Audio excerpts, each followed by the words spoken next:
Assalamualaikum warahmatullahi wabarakatuh. Sobat Quran yang dimuliakan Allah Subhanahu wa taala. Ketika murojaah hafalan, mana yang lebih baik? Membacanya dengan suara keras atau perlahan?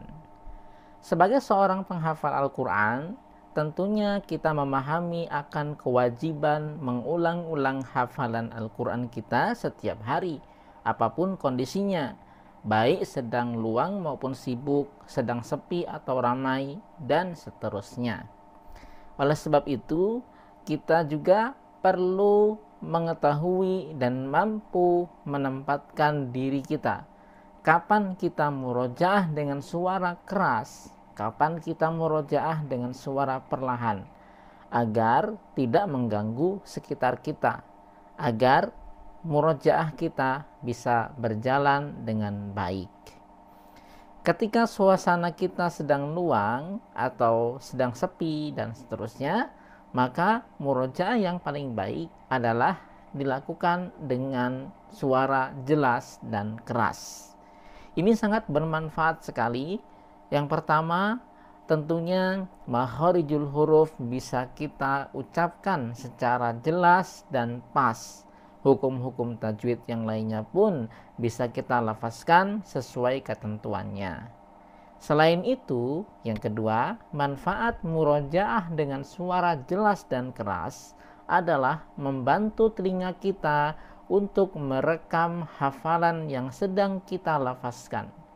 Dalam video yang lalu, saya pernah membagi tips bagaimana kita memanfaatkan panca indera kita. Ada mata untuk membantu merekam ayat-ayat dalam mushaf. Ada telinga untuk membantu merekam ayat yang sedang kita lafazkan, sehingga hafalan kita akan semakin kuat.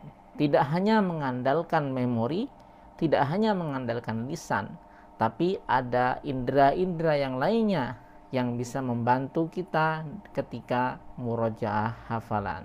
Namun, ketika suasana sedang tidak kondusif, misalnya sedang ramai, atau banyak orang di sekitar kita yang mungkin kalau kita murojaah dengan suara keras akan mengganggu mereka. Tentunya kita tahu tidak semua orang senang dengan bacaan Al-Quran kita. Tidak semua orang mendapatkan hidayah Allah Subhanahu wa taala untuk senang mendengarkan bacaan ayat-ayat Al-Quran. Maka di sini kita perlu mawas diri.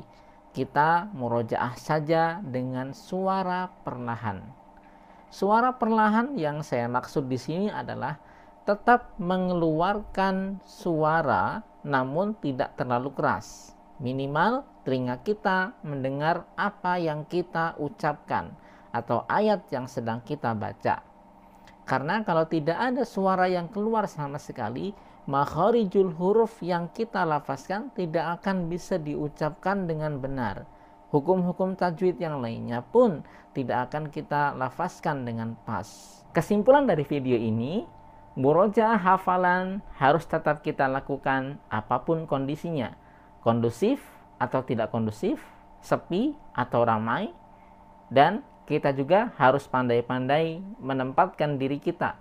Bagaimana cara kita membaca ayat-ayat Al-Quran yang sedang kita murojaah? Apakah dibaca dengan suara keras atau sebaliknya dibaca dengan perlahan? Mudah-mudahan video ini bisa bermanfaat untuk kita semuanya, dan kita akan sambung kembali di video berikutnya. Billahi taufiq wal hidayah. Assalamualaikum warahmatullahi wabarakatuh.